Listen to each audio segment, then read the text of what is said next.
Welcome back to the channel, Understanding Systemic Police Corruption. I'm retired Police Lieutenant Samuel Clark. This channel breaks through the mythology of policing and reveals the truth. You won't hear discussions like this anywhere else. Today, the discussion answers the question, what is a good cop?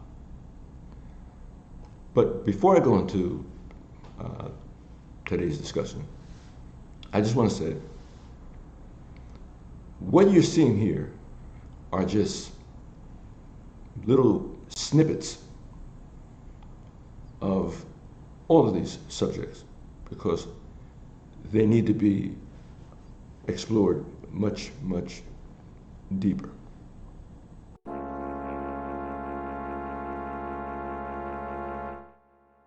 Just stay tuned, and there will be more information on that. Police officials frequently tell the public that most police officers are good, and it's only a few rotten apples that cause problems. The bad behavior of the few taint the reputation of the majority good cops. That's what you have heard time and time again. Well, what is the percentage of good cops to bad cops? 51% is a majority. 51% of the cops are good, and 49% are not good. Now, it's my opinion, I haven't taken a poll, that a lot of people would believe the percentage of good cops is higher than 51%.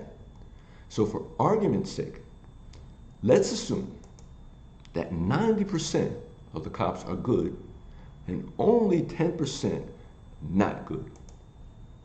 Now, that also would include the supervisors. 90% of the supervisors are good and 10% are bad. So that's pretty good odds, 90% against 10%. The 90% should easily be able to control and get rid of the bad 10%. But that doesn't happen. There must be some other factors and variables that makes the 90% good unable to detect and purge the 10% bad cops from the agency. And well, I think I know what it is.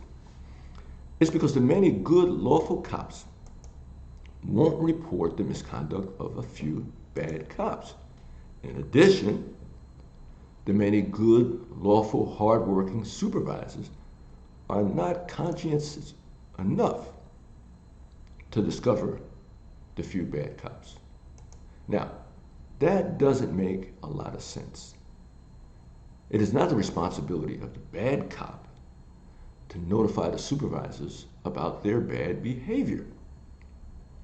It's the responsibility of the supervisor to discover officers' bad behavior. That's the way it should work, but it doesn't. Something else must be considered. It must be something significant that can make the 10% bad cops and supervisors operate undetected by the 90% good officers and supervisors. But before we go further with this discussion, we need to define what a good cop is. What is a good cop? Former New York City police officer Michael Dow gave his definition of a good cop to the Mullen Commission. Michael Dow was arrested in 1992 along with 5 other New York City police officers.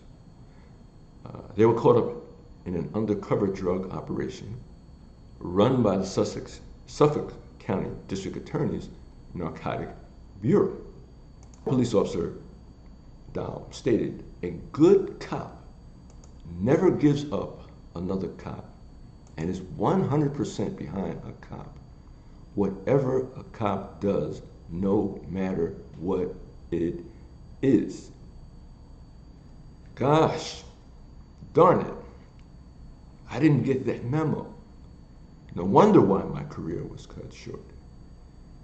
Do you agree with that definition of a good cop? I once heard a high-ranking police supervisor say in an interview that a good cop will intervene and interfere with the bad behavior of another cop. But this supervisor would not expect the intervening good cop to file any written report or make a verbal report about the bad behavior of his fellow cop. Therefore, this good cop is not being truthful and not performing according to the law, rules, regulation, and written policies. Now, yes, another police officer stopping an abusive officer from punching a citizen in the face a second time is a good thing. But that good officer is duty bound to report that incident of excessive force in writing. So what this actually means is the 90% good cops are not really telling the whole truth and nothing but the truth. The good police officers apparently are only telling the partial truth. Consequently, partial truth will only produce partial justice. Partial justice is not true justice. That should not be accepted. Is the slogan justice for all, or is it partial justice for all?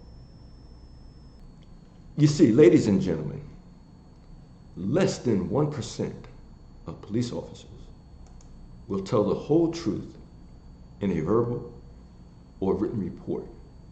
Less than 1%. Therefore, in reality, it is the less than 1% good cops of the police force against the 10% bad cops of the police force. So that seems to make more sense. Now it's easy to understand why the 10% bad cops are not purged from the police agency.